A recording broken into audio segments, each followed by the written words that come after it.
Lawong cuma ngomong saja, ngomong cis saja, berkata saja sudah tidak boleh, apalagi lebih dari itu. Lihat, segitu-gitunya tuh, segitu kecil masalahnya kelihatannya. Tapi Quran perhatikan, karena apa? Hati orang tuamu, jiwa orang tuamu di kondisi tua beda dengan anak muda. Segitulah. Yang kedua, wala tanharhuma, jangan membentak keduanya. Dibentak anaknya itu kayak apa rasanya? Oh, ada ya manusia yang dari kecil dirawat, diempani, disekolahkan, dibiayain, bisa ya membentak ya? Tahu gitu kata orang, tak pites kecil itu. Ada ya? Burung saja diempani jinak kok. Ya, macan saja dirawat, gak gigit majikannya kok. Tapi ada manusia dikandung 9 bulan, disusuin 2 tahun, dirawat berpuluh tahun, kok berani keluar kata-kata bentak ke orang tua. Hewan tidak ada yang berkhianat seperti itu. Bahkan hewan sekali panggil dia akan datang. Ada kan beberapa orang yang pelihara burung ya, burung yang diliarkan itu, ayam juga, timbang dipukul piring, tong, wah kumpul semua. Menghargai orang yang selama ini memberi makan, padahal tidak dibelikan kasur, tidak pernah dikelonin, nggak pernah diselimutin. Ayam tok, datang semua. Saya tukang piara ayam, jadi ngerti cara-cara seperti itu. Burung saya juga jinak semuanya. Timbang dikasih makan kayak gitu tiap hari juga nggak ada lawuhnya, makannya jagung terus, kadang-kadang pur terus. Coba ikan di kolam kita, ikan di rumah saya kan di depan halaman kita piara ikan, kasih makan. Mula-mula takut, tapi kalau tiap hari kasih makan, kita datang tangan gini doang udah ngeroyok dia. Aneh kan manusia? Wala tanharhuma, jangan kamu hardik keduanya, jangan bentak keduanya. Wa qul, kamu harus bicara lahuma, kepada kedua orang tuamu, qaulan karima. Apa sih karim itu? Bukan mulia. Al-karam itu artinya apa? Kebaikan yang dirasa enak oleh yang menerimanya. Jadi kalau kamu bicara ke orang tuamu, pilih kalimat yang ketika kau bicara dia menerima seakan-akan diberi apa yang dia senang. Maka orang Jawa suka mengatakan, gedene gunung isik gede hatiku duwe anak sing soleh.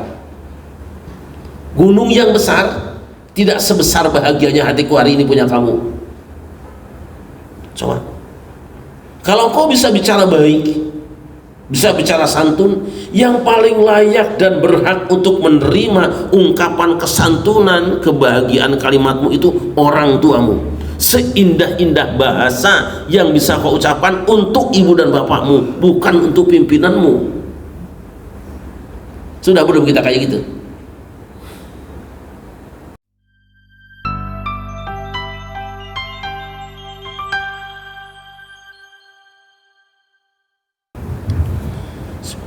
Assalamualaikum warahmatullahi wabarakatuh.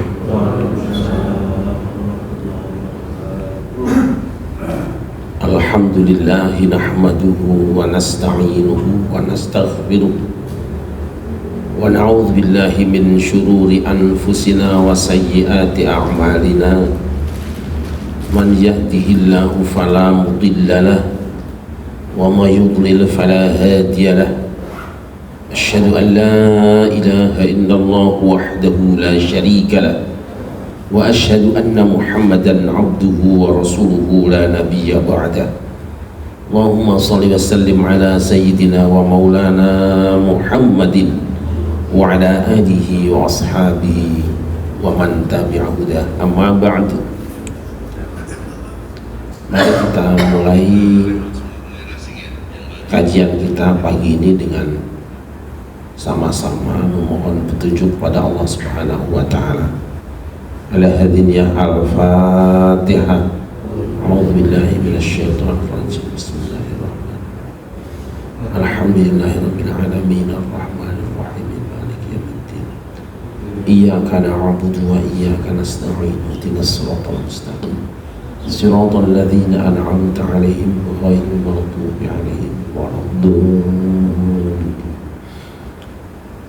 Bapak Ibu hamba-hamba Allah jamaah Masjid Nur Hidayah yang berbahagia, alhamdulillah pagi ini kita kembali dapat bersama berada di rumah Allah. Moga-moga semua langkah dan semua yang kita lakukan sejak dari kediaman masing-masing selama di sini dan sampai kembali nanti dicatat dan diterima sebagai ibadah di hadapan Allah Subhanahu wa taala. Pagi ini kita akan kembali membaca Suratul Isra, surat yang ke-17 ayat 23 dan 24.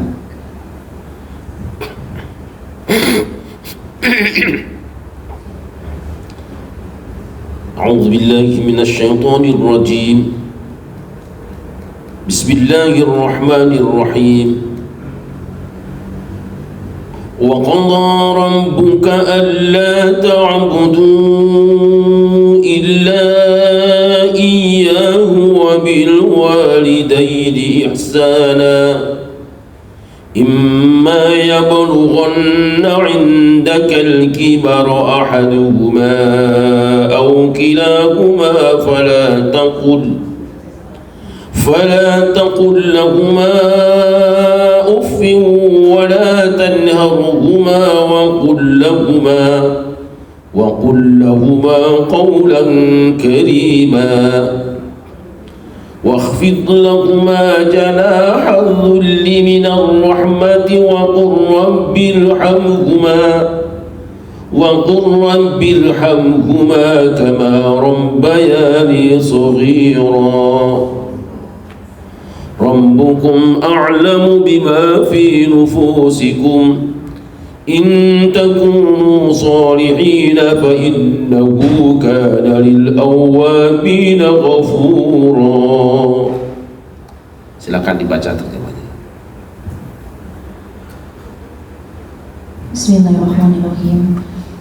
Dan Tuhanmu telah memerintahkan agar kamu jangan menyembah selain Dia, dan hendaklah berbuat baik kepada ibu bapa.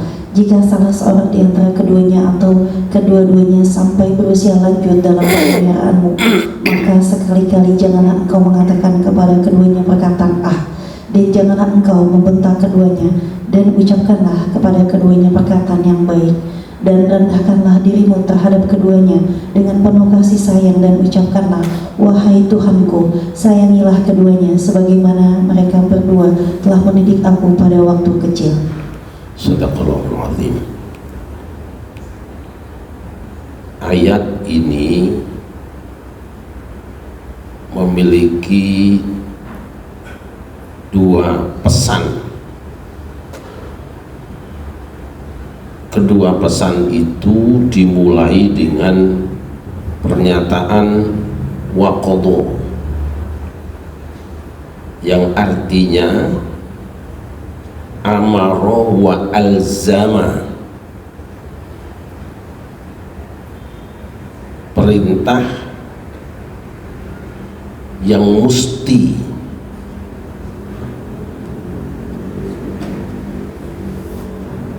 Siapa yang memerintah? Rabbuka, Rabbmu. Telah sering saya sampaikan perbedaan antara rububiyah dan uluhiyah. Rabb itu adalah rububiyah, ilah uluhiyah. Ilah itu menunjuk kepada keagungan zat Allah,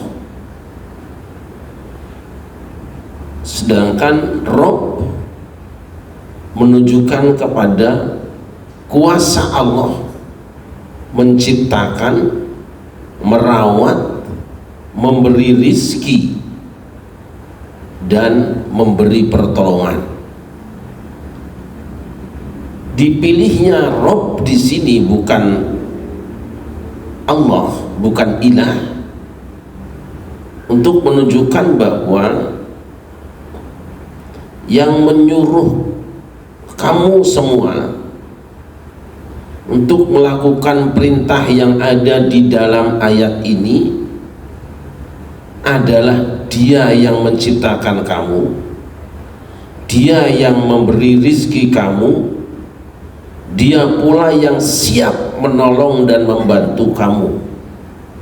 Dengan bahasa lain, kalau kamu ingin diberi rizki, kalau kamu ingin dibantu dan ditolong dalam segala persoalanmu, maka kamu harus memperhatikan perintah ini. Digunakan kata Rob.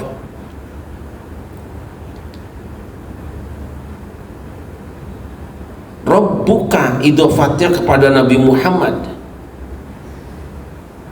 seakan-akan perintah yang ada di dalam ayat ini, Nabi Muhammad adalah orang pertama yang wajib dan seharusnya melakukannya, karena sebagai penyambung risalah, pembawa wahyu, sebelum orang lain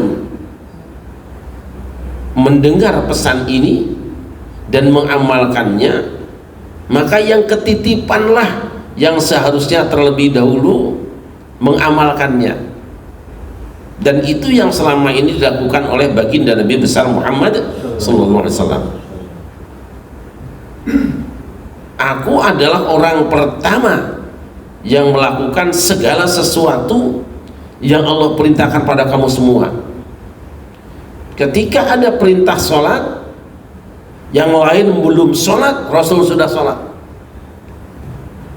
Ketika ada perintah puasa, sebelum yang lain berpuasa, beliau yang mengawali puasa. Semua perintah Allah, Rasul adalah manusia pertama yang melakukannya.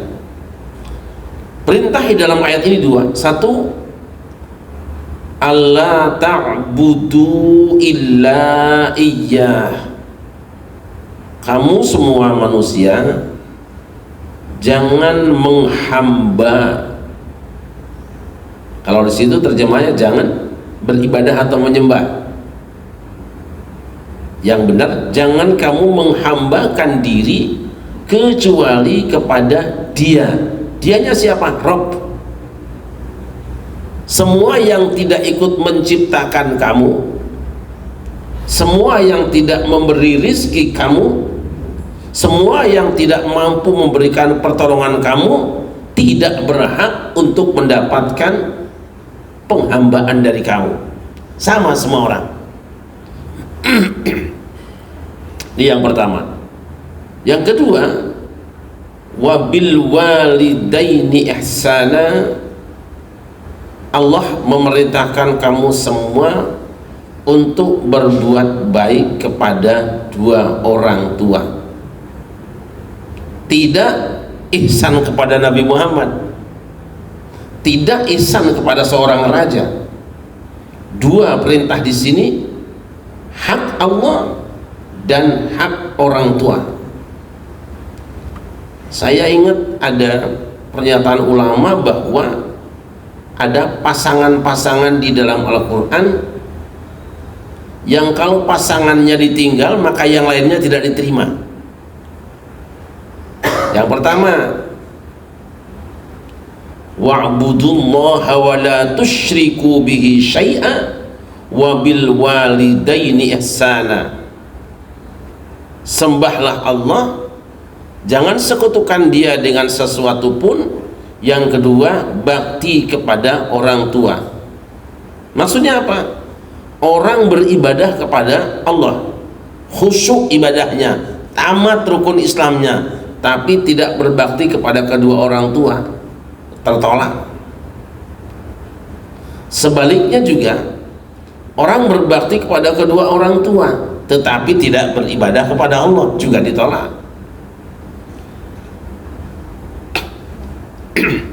Yang kedua, anishkurli wali walidaik, hendaknya kamu bersyukur kepadaku dan kepada kedua orang tuamu. Ini sepasangnya harus ada dua-duanya.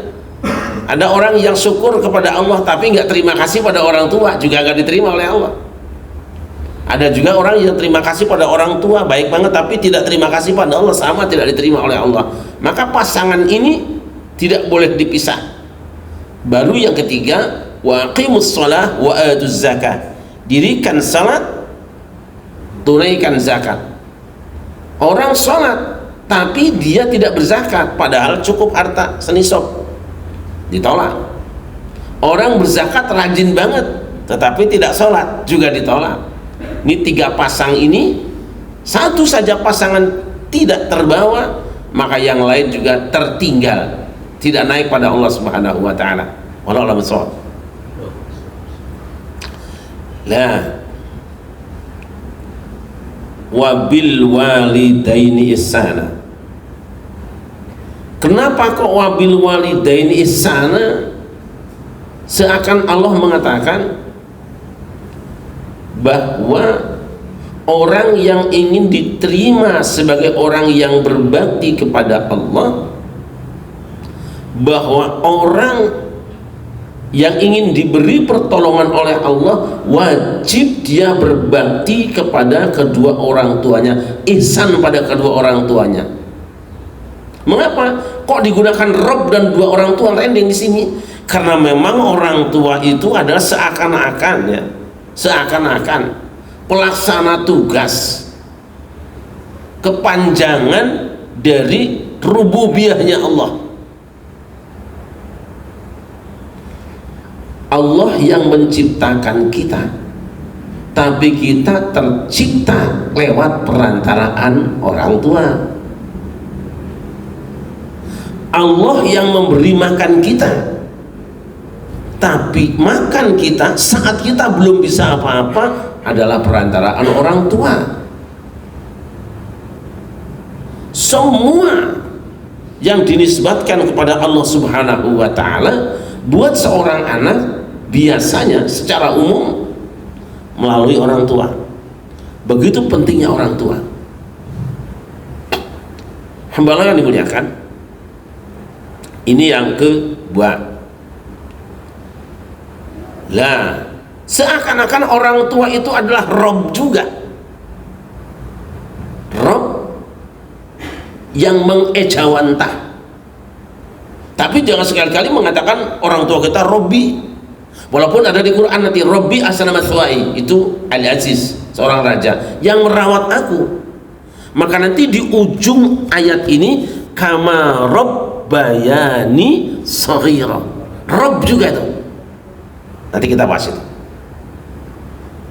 Jadi Allah Subhanahu wa ta'ala ketika akan menyampaikan anugerahnya, mulai penciptaannya, pemberian rizki, pertolongan, perawatan kepada seorang anak,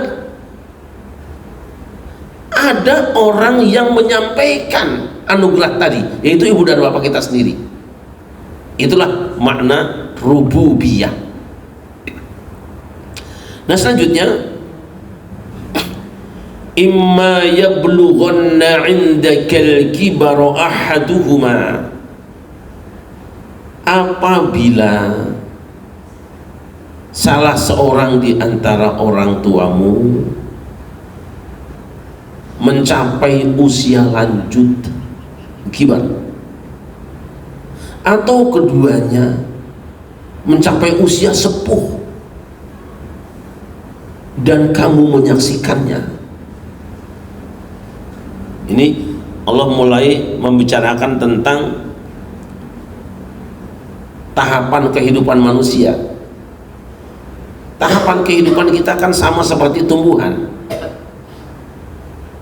Tumbuhan waktu kecil, kondisi tubuhnya seperti itu, badannya seperti itu, batangnya seperti itu. Yang dibutuhkan adalah ini. Tumbuhan yang masih benih, bibit, itu berbeda barang nutrisi yang dibutuhkan dengan tumbuhan yang sudah mulai besar. Dan pohon yang besar, nutrisi yang dibutuhkan berbeda dengan ketika pohon itu akan keluarkan bunga. Dan untuk mengeluarkan buah pun berbeda dengan nutrisi yang dia sedot dari bumi dengan yang disedot saat dia butuh bikin bunga. Bertahap. Begitulah manusia. Waktu dalam kandungan, makhluk hidup butuh dengan nutrisi. Nutrisi itu ditransfer oleh orang tuanya.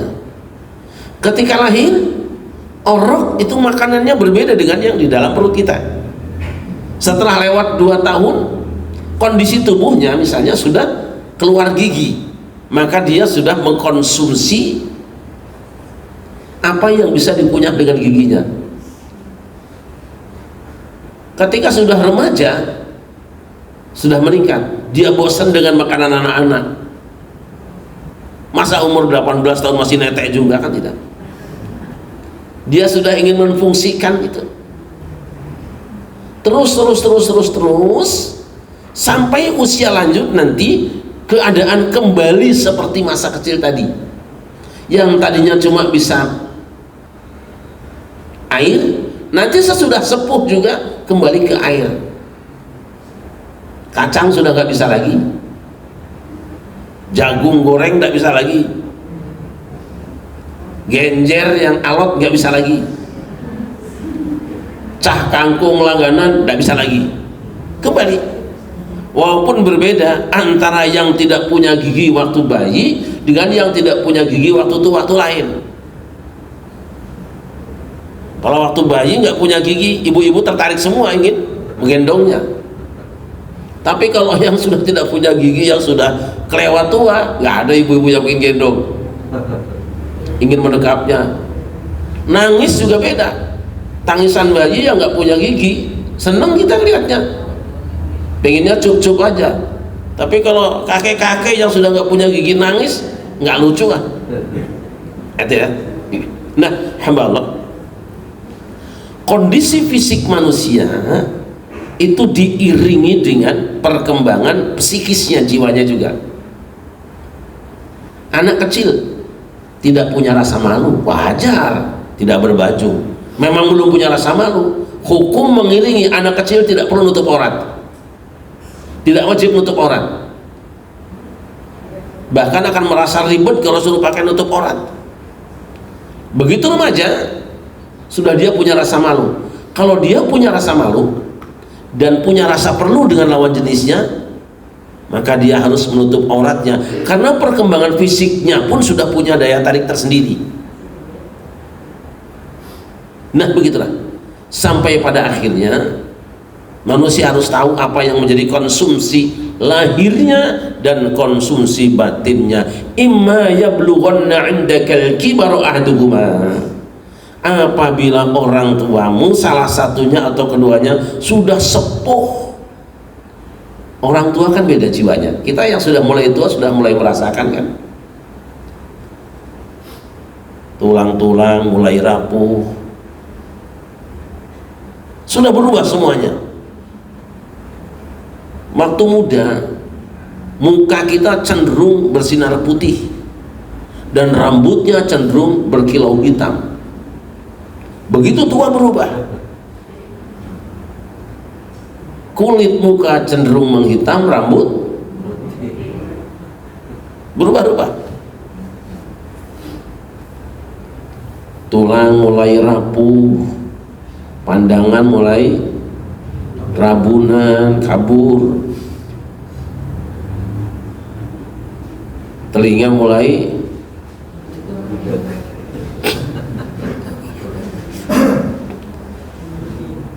gerak tubuh mulai lamban, lambung mulai bermasalah.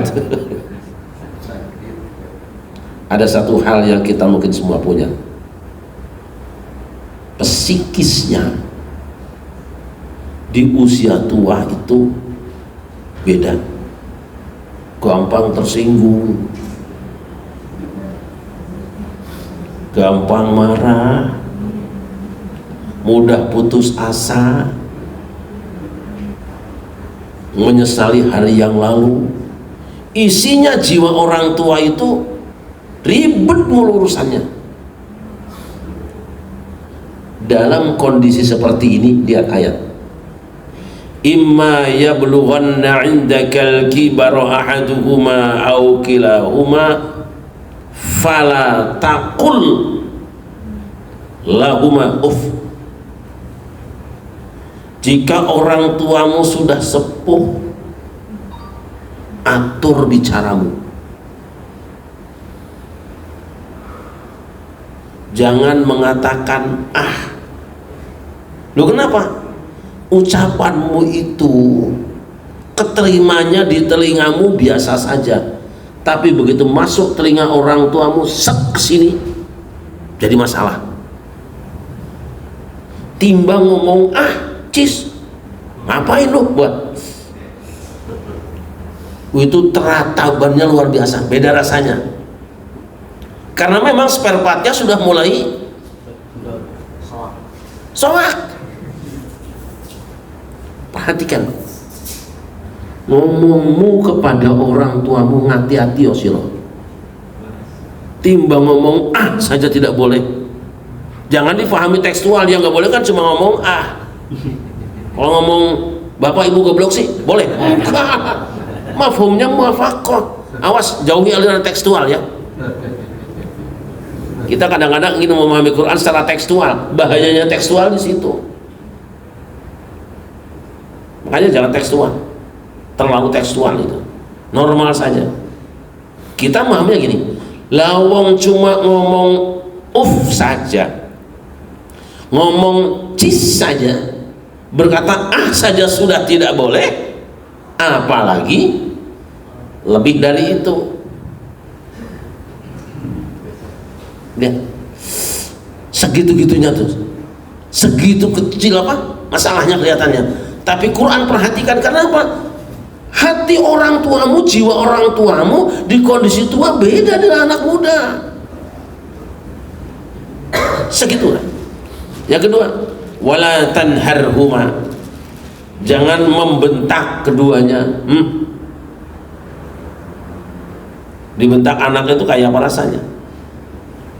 Oh, ada ya manusia yang dari kecil dirawat, diempani, disekolahkan, dibiayain, bisa ya membentak ya. Tahu gitu kata orang, tak pites kecil itu. Ada ya.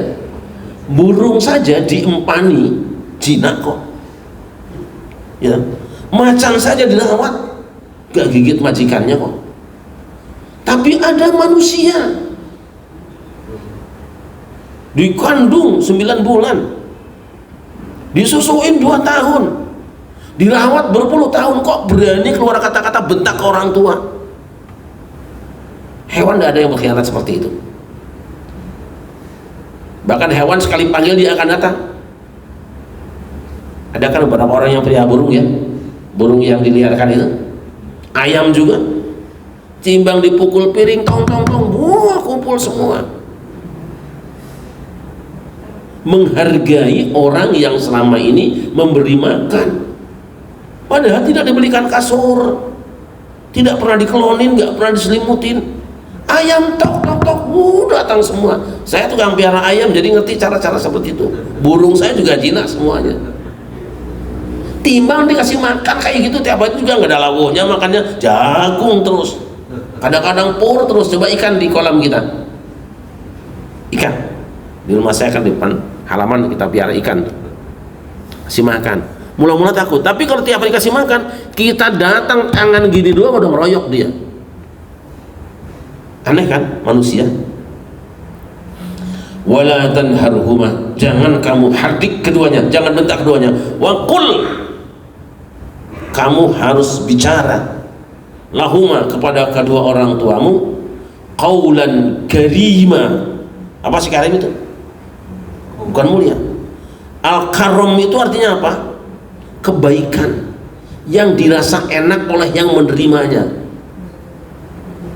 Jadi kalau kamu bicara ke orang tuamu, pilih kalimat yang ketika kau bicara dia menerima seakan-akan diberi apa yang dia senang. Maka orang Jawa suka mengatakan, gedene gunung isik gede hatiku duwe anak sing soleh. Gunung yang besar tidak sebesar bahagianya hatiku hari ini punya kamu. Coba, kalau kau bisa bicara baik, bisa bicara santun, yang paling layak dan berhak untuk menerima ungkapan kesantunan, kebahagiaan kalimatmu itu orang tuamu. Seindah-indah bahasa yang bisa kau ucapkan untuk ibu dan bapakmu, bukan untuk pimpinanmu. Sudah belum kita kayak gitu? Mana yang lebih indah? Mana yang lebih kita atur ketika bicara menghadap dengan kacamata atau dengan orang tua? Sopannya luar biasa pada orang lain, tapi pada ibu bapak sendiri iseng banget ngomongnya, yang nerimanya lain. Dan kita sekarang sudah merasakan ketika sudah jadi orang tua kan sekarang, bagaimana bahagianya mendengar berita tentang kebaikan anak, kesalehan anak, sopannya anak, bahagianya luar biasa. Itu pula yang dirasakan orang tuamu saat kau dulu masih muda. Ucapkanlah kalimat yang ketika kau katakan kepada dia, dia seperti menerima sesuatu yang sangat diinginkannya. Pilih. Ini baru ngomong. Sekarang perilaku sikapmu. Wakhfid. Nanti kalau belajar ilmu nahwu, gramatika bahasa Arab, ada khofat atau jer, ada nasob, ada rafa. 3. Jadi fathah, kasroh, doma. Perhatikan kalau kita baca Quran, ada fathah, kasroh, doma. Ini misalnya, ini Bu ya, ada A, kemudian I, U.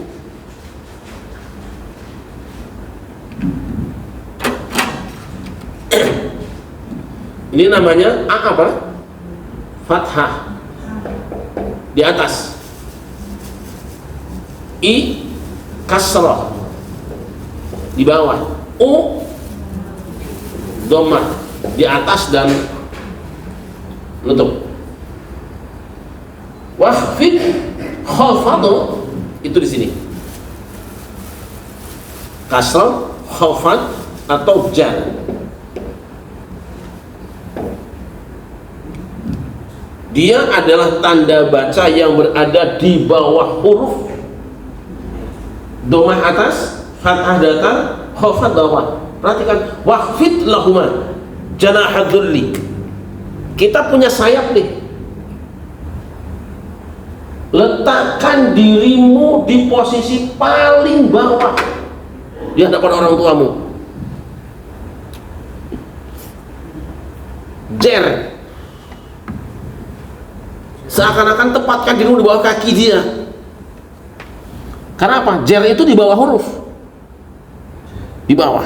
Khafat itu di bawah.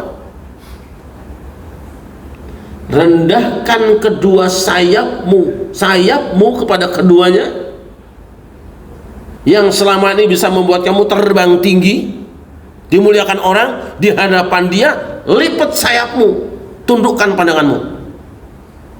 Ini untuk ibu bapak. Janahadzulli, sayap kehinaan. Ya kita ada apa sih tanpa orang tua? Bukan siapa-siapa kita.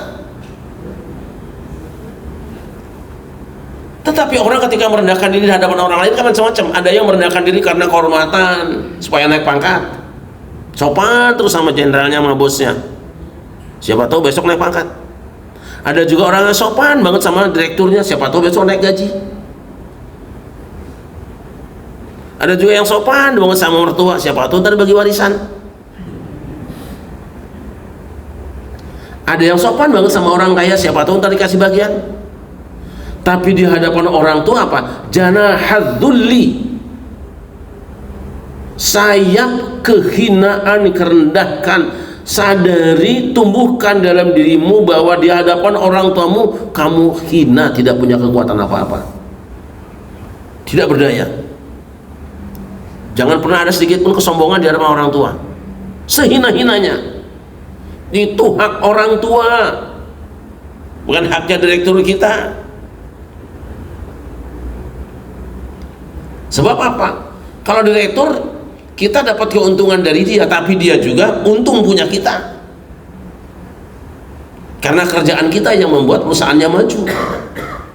Tapi orang tua, jangan adzulli, kehinaan, kerendahan. Dasarnya apa? Minar rahmati, bukan merendahkan diri karena mengharapkan apa-apa, tetapi karena kasih sayang. Asik, takut nanti kalau saya ngomong begini, berbuat begini, orang tua sakit. Tapi kita ingin membahagiakan orang tua. Apa sih rahmah itu? Rahmah itu adalah menginginkan kebahagiaan orang yang kita rahmati. Kan Raufur Rahim. Rahmah itu, Rauf itu tidak mau menyakiti, Rahim itu ketika melihat kekurangan pada orang lain kita tidak tega dan ingin membebaskannya. Minar rahmah pada orang tua artinya apa? Apa yang menjadi kesusahan orang tua, cari kau selesaikan. Jangan malah bikin susah orang tua. Sudah tadi obrolan, kemudian perilaku. Yang ketiga, wakur. Adukan kepada Tuhanmu, kepada Rabbmu tadi. Rabbi, ya Tuhanku, irhamhuma, sayangilah keduanya, ibu dan bapak, kama rabbayani saghira, sebagaimana mereka berdua telah merob aku, mentarbiyah aku, merawat aku saat aku masih kecil. Ini doa. Ini doa terbaik yang ada di dalam Islam. Jadi bicara yang baik, bersikap yang baik, plus doakan. Hamba yang dimuliakan, kita kan orang-orang yang paling sopan kalau bicara, tapi kadang-kadang rasa harus berbicara sopan kepada orang tua kadang-kadang malah tidak ada.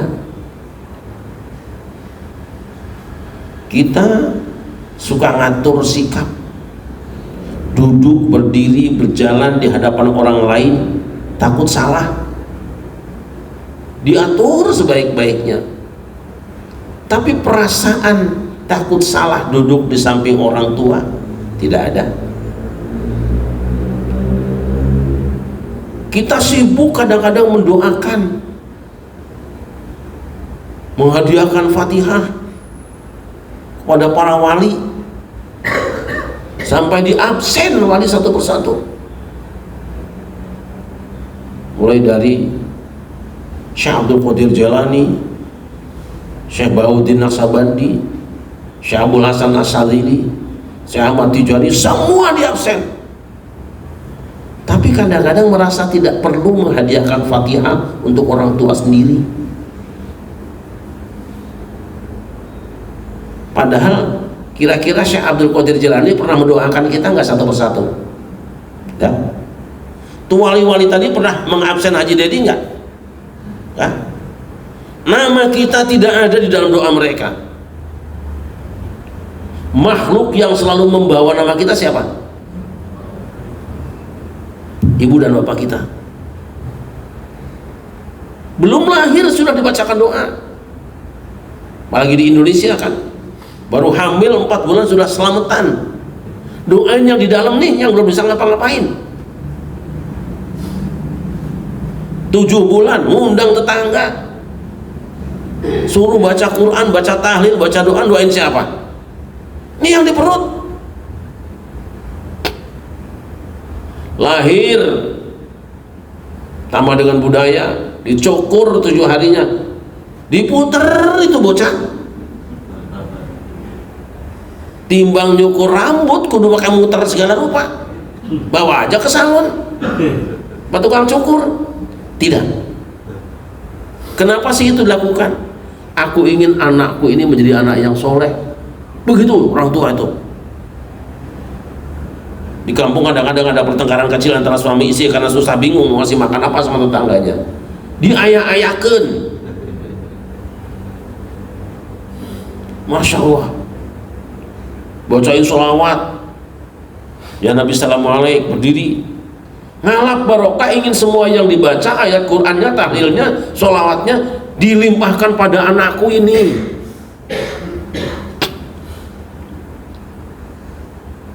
Ngundang kiai mohon pimpin doa ya, kan dia bisa baca doa sendiri, bisa, kurang pede khusus nih mah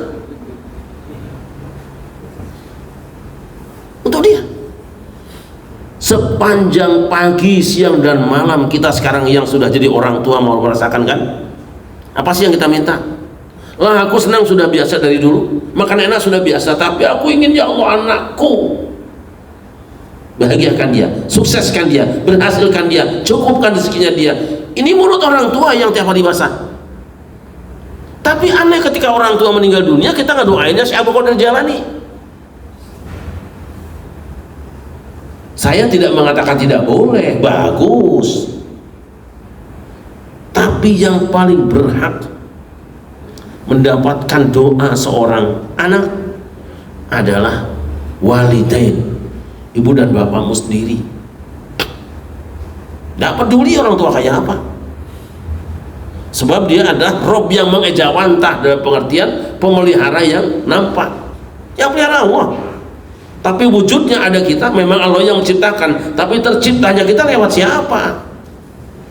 Allah yang memberi kita makan, tapi yang nyuapin kita siapa? Ini kadang-kadang apa kita ini semangat banget yang doain orang lain, tapi tidak merasa bangga kalau mendoakan orang tua. Ziarah kubur, semua wali dikunjungi, mulai dari Sunan Gunung Jati, dari Sunan Ampel, Sunan Bonang, Sunan Kalijaga, Sunan Kalimalang, Kalibata, Kali Ciliwung, semua dikunjungi. Tapi wali-wali daya enggak ada. Bahkan ada yang sampai ke Hadramaut ya, ke Tarim, karena kata sana wali semua yang sekarang diserang sama Saudi itu. Saya juga biasa ziarah kubur. Saya ke Mesir masih ziarah kubur ke Imam Syafi'i karena dia imam saya, Ibnu Hajar Asqalani karena dia juga imam saya dalam bidang hadis. Ibnu siapa yang lain-lainnya lah kita kunjungi, Ibnu Hajar, As-Suyuti, terus Syekh Busairi menyusun kitab Burdah itu saya kunjungi semua, ke Tonto juga. Tapi yang paling layak, paling berhak untuk dikunjungi adalah kuburan ibu dan bapak sendiri.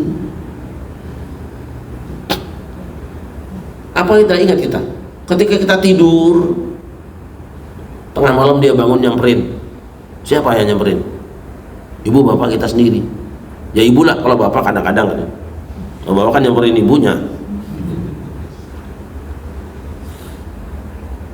Kedengaran anaknya batuk malam, wah kaget ibunya ribut, kenapa sih? Bocah nggak bisa tidur, ibunya ikut nggak bisa tidur kan? Anaknya susah makan, emaknya nggak mau makan, gitu. Anak timbang panas dikit, tapi hati ibunya lebih panas lagi. Ini orang-orang kayak gini kita abaikan. Kita kirim hadiah Fatihah, kita kunjungi orang-orang yang kita tidak pernah mengenalnya, dan dia tidak pernah nyebut nama kita. Kalau Rasul lain, ummati semua disebut. Maka saya sering katakan, kalau ziarah kubur itu yang paling berhak diziarahi Rasul, keluarga, sahabat, dan kedua orang tua kita. Selebihnya yang lain, doa juga sama. Yang lainnya itu apa sih? Yang lainnya, Rabbana ighfir lana wa li ikhwanina alladzina sabaquna bil iman. Disebutkan semua orang beriman, tapi yang khusus Rabbirhamhuma, ibu bapakku. Ini khusus.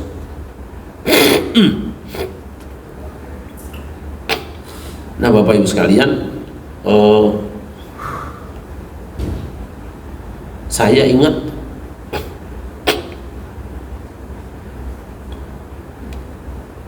seorang yang pernah menggendong ibunya waktu naik haji. Pernah dengar cerita ini ya? Seseorang menggendong ibunya naik haji, tawaf digendong, sa'i digendong, ke Mina digendong, ke Muzdalifah digendong, ke Arafah digendong. Begitu selesai haji, orang ini bertanya kepada sahabat Nabi namanya Abdullah bin Umar radhiyallahu anhu, Tuhan, saya sudah menggendong ibu saya berhari-hari dalam pelaksanaan ibadah haji ini. Apakah yang saya lakukan itu sudah cukup untuk membalas budi baik ibu saya? Apa kata sahabat Nu'man? Jangankan kamu balas budi baik ibumu kepadamu, setetes darah saat melahirkan kamu yang malang ini belum terbayar. Ini sahabat Nabi.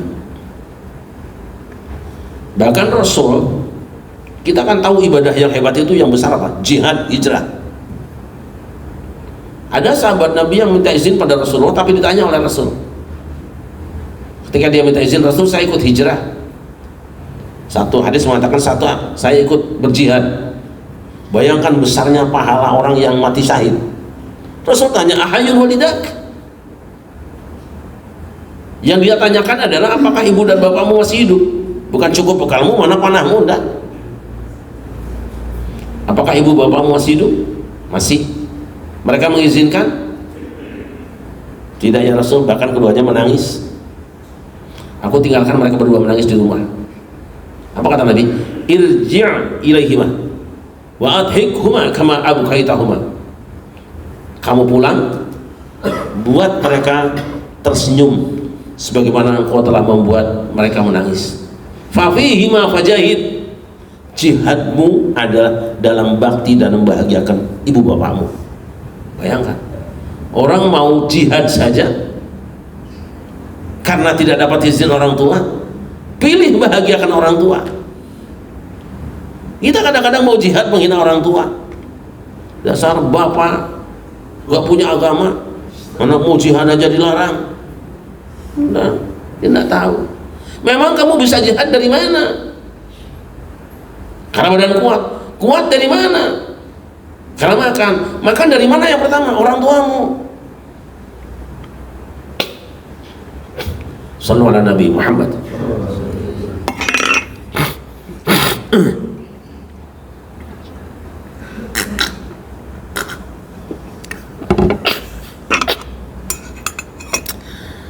Besok perlu digagas di Nurul Hidayah ini, misalnya di bulan Sya'ban yang dikenal bulan arwah ini, bulan ruah ini, kita baca Quran khataman bareng-bareng, terus ya ada sedekahnya apalah atau apa, kita baca doa untuk orang tua kita semuanya, tulis saja nama orang tuanya atau masing-masing dibaca. Biasanya kita menjelang bulan puasa suka ada nyadran ya, kalau orang Betawi rowahan ya, rowahan. Ini hari ini di Pondok Cabe ngadain, memang kita usulkan ke lurah, insyaallah tiap tahun Pondok Cabe 2 hari khataman Quran. Kalau tidak salah sekarang sekitar lebih dari 10 khataman. Ada santri, ada masyarakat juga. Itu yang kita persembahkan. Kalau punya rezeki beli Quran, taruh di masjid biar dibaca orang, tapi jangan disimpan mulu. Kalau disimpan kapan dibacanya? Tapi serahkan ke tempat-tempat yang mungkin akan dibaca. Tapi yang paling baik kita buatkan supermarket buat orang tua. Maksudnya apa? Bangunkan musola kecil, bantu bangun pondok, bangun madrasah, sepanjang itu dipakai, pahalanya bocor semua orang tua. Wah, itu luar biasa. Kalau sahabat Nabi itu kan luar biasa mereka hidupnya. Karena ada orang bertanya pada Rasulullah, kalau saya bersedekah atas nama orang tua saya dapat pahala nggak? Sampai apa tidak? Kata Nabi, sampai. Semangatnya sahabat Nabi ingin bahagiakan orang tua. Orang tuanya meninggal dunia, dia tanya pada Rasul, afalaha ajrun in tasaddaqtu anha, apakah ibu saya akan dapat pahala kalau aku sedekah atas sama dia? Naam, kata Nabi. Ada sahabat yang punya kebun, dikasih kebunnya, ini kebun saya wakafkan atas nama ibu bapak saya. Di sini ada nggak yang wakaf kebun di sini? Ini jangan orang mau tempat tinggal saya sendiri, ntar gue mau tidur di mana? Tapi ada sahabat yang punya siapa? Tidak harus itu. Sekecil apapun sedekah yang kita lakukan, hadiahkan buat orang tua, besok berlimpah rezekinya ke kita semua. Percaya. Maka budaya kita seperti tahlilan, selamatan, itu hanya sarana untuk bagaimana kita ditemani membaca doa, kemudian membahagiakan orang tua kita semua. Bapak Ibu sekalian, hamba yang dimuliakan, doa tadi ya, siapa ingin dirawat oleh Allah setelah mukallafnya, setelah dewasanya, siapa yang ingin dirawat oleh Allah, rawat orang tuanya. Siapa yang ingin dibahagiakan oleh Allah, bahagiakan orang tuanya. Siapa yang tidak nurut dengan perintah Allah, tidak mau bakti pada orang tua, jangan berharap Allah akan merawatmu dan menolongmu. Jadi lupakan. Kalau ada orang berkata di situ ada syekh hebat, wali, anuan, keramatmu di rumahmu, bukan yang jauh-jauh. Tapi orang lain mah pada kesana-sana, siapa yang nyuruh? Pergi jauh itu cari ilmu, naik haji. Kalau timbang nyari kuburan gak harus lah. Kaidahnya tadi, kuburan terbaik dizirahi adalah kuburan ibu bapakmu. Itu dulu. Maka hilangkan pikiranmu untuk mengatakan di sana ada kubur yang istimewa. Tidak ada. Keistimewaan ada pada bakti orang tuamu. Itu saja sekira. Ini dualah, menghambakan diri kepada Allah. Yang kedua, berbakti membahagiakan kedua orang tua. Lah, apa sih yang akan kita dapat dari anak-anak kita? Tanya, apa yang sudah kita persembahkan untuk kedua orang tua kita? Apa yang pernah kita berikan pada orang tua kita? Itu yang akan kita terima dari anak keturunan kita. Semoga Allah Subhanahu wa Ta'ala memberikan kekuatan, kemampuan, dan kemauan pada kita untuk membahagiakan mereka, baik yang masih hidup maupun yang sudah berada di alam baka. Yang masih hidup, Allah berikan kekuatan kita berbakti dan melayaninya, dan mereka yang berada di alam baka, kita diberi kekuatan untuk terus mendoakan mereka. Terima kasih. Hasbunallahu wa ni'mal wakil. Assalamualaikum warahmatullahi wabarakatuh.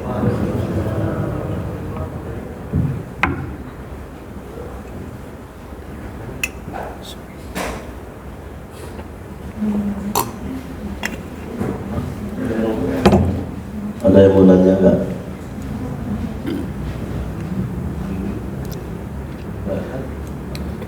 Yang mau nanya? Ibu ada yang mau nanya? Nah, udah pada buka plastik. Nah, sudah cukup.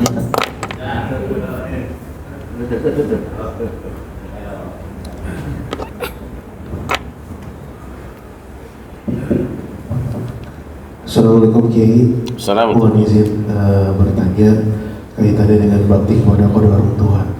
Tadi saya menyoroti kata-kata ihsana. Saya pernah dengar ihsanan itu artinya selamanya. Berarti memang apakah berbakti kepada orang tua itu selama beliau masih hidup dan sampai meninggal dunia kita harus berbakti. Mohon dibantu jelaskan. Yang kedua, bagaimana kaitannya dengan sekarang mungkin yang sering relate ya, itu terkait dengan sandwich generation. Itu juga kadang-kadang ada cerita menghadapi orang tua yang toksik. Nah itu mohon dibantu Kiai untuk bisa kita memahaminya lebih baik. Terima kasih. Assalamualaikum warahmatullahi wabarakatuh. Betul, bakti kepada orang tua tidak cukup hanya pada saat mereka masih ada dan hidup bersama kita, tetapi juga tetap membahagiakan mereka melalui doa-doa, sedekah, dan amal-amal lainnya. Sebenarnya sudah sering dibahas bahwa orang yang telah meninggal dunia, terutama orang tua sendiri, itu masih dapat manfaat dari anaknya, apapun saja yang disepakati: sedekah, istighfar, doa, ibadah haji dan umroh, memerdekakan budak, dan lain sebagainya. Yang diperselisihkan adalah bacaan Al-Quran, tetapi mayoritas Ahlus Sunnah wal Jamaah mereka berpendapat bahwa semua amal badaniyah maupun maliyah jika dihadiahkan kepada orang tua yang telah berpulang ke rahmatullah, ada dan sampai pahalanya. Itu yang sampai sekarang masih hidup di dunia Islam secara umum. Jadi betul, bukan hanya waktu hidupnya, setelah wafatnya berbakti tetap berlangsung. Bahkan kebutuhan orang tua di alam barzah kan lebih besar daripada kebutuhan kita di dunia.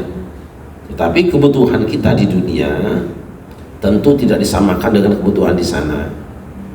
Yang mereka butuhkan adalah apa? Doa, pahala. Maka setiap saat kita mendoakannya. Bagaimana tentang orang tua yang kadang-kadang bikin kesal kita? Kadang-kadang ya pengennya tuh yang enggak-enggak saja. Saya ingat ayat di Quran itu yang berkenaan dengan sahabat Nabi, yaitu orang tua yang menghendaki supaya anaknya keluar dari Islam, jangan ikut Muhammad. Lalu turun ayat,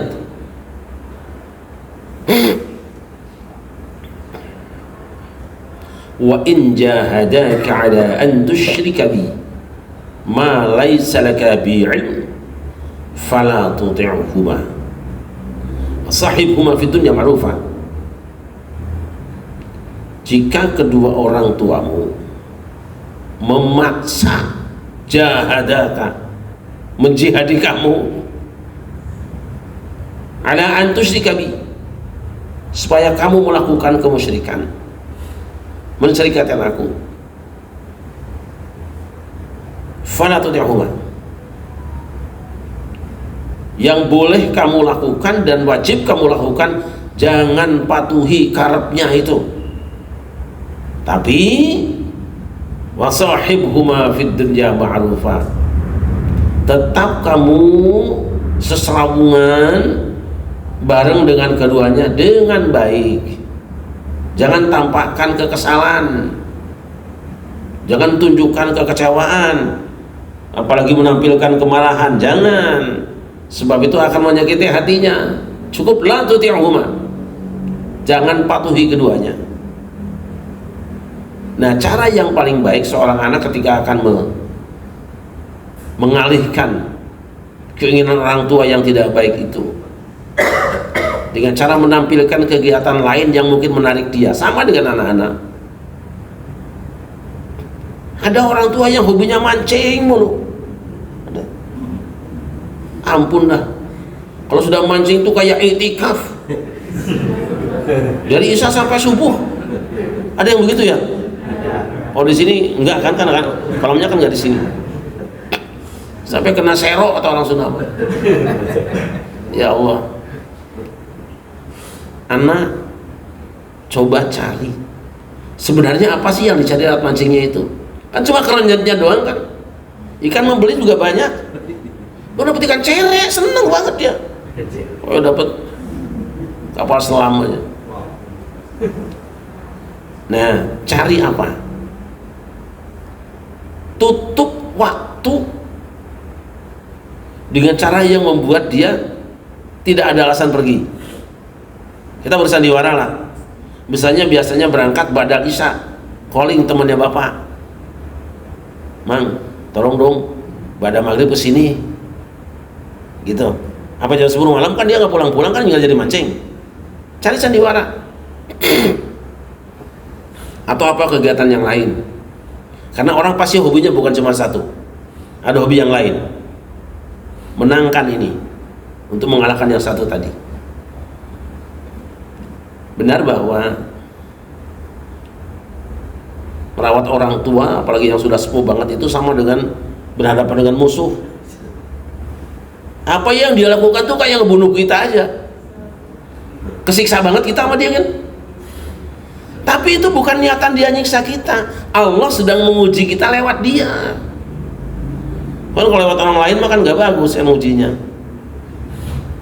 Nah kita menghadapinya jangan seperti menghadapi musuh. Ingat, seperti itulah keadaanmu pada waktu kecil dulu di hadapan dia. Apa yang baik dari orok apa sih? Berak di situ, kencing di situ, lapar makan, lapar nangis, mau tidur nangis, kencing di kasur. Kan ngeselin sebetulnya itu. Tapi menjadi tidak kesel karena ada rasa kasih sayang. Coba tumbuhkan di hatimu sekarang itu. Sehingga kalau orang tua melakukan sesuatu yang mengesalkan kamu, menyebalkan kamu nggak benci dengan dia, tapi tetap sayang. Tapi ya susah kan? Orok berak di kasur. Biasa kita malah cup sayang, nggak mau makan dipaksa juga. Nah coba kalau bapaknya yang berak di kasur, ada semangat untuk bersihin, boro-boro cari pembantu juga tolong bersihin tuh. Anak hilang dicari sama orang tuanya, nggak mau pulang kalau dia belum ketemu. Tapi bapak dan ibu yang di rumah kita kadang-kadang pin ngusir, naruhnya di mana? Mau taruh di mana? Nggak betah sama orang tua, taruh di panti asuhan, panti jompo. Terbalik kan? Sekarang setelah umur kita seperti ini mulai terasa. Bagaimana rasanya kalau kita disimpan di panti jompo? Jangan sampai. Maka kita mumpung masih ada umur, kalau ingin anak kita berbakti, yuk sekarang baca Quran yang banyak, doakan yang banyak orang tua. Kalau gerakkan hati anak kita akan berubah nanti. Kalau terlanjur kita lawan sama orang tua, ya dulu dah. Udah sekarang kita perbaiki, mumpung masih dikasih umur. Kalau masih umur biasanya masih diberi kesempatan untuk perbaikan, insya Allah. Wallahu a'lam bishawab. Sekira itu ya. Bismillah. Dan nanya? Silakan.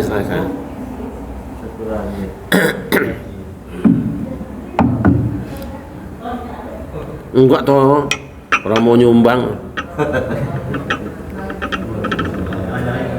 Nah.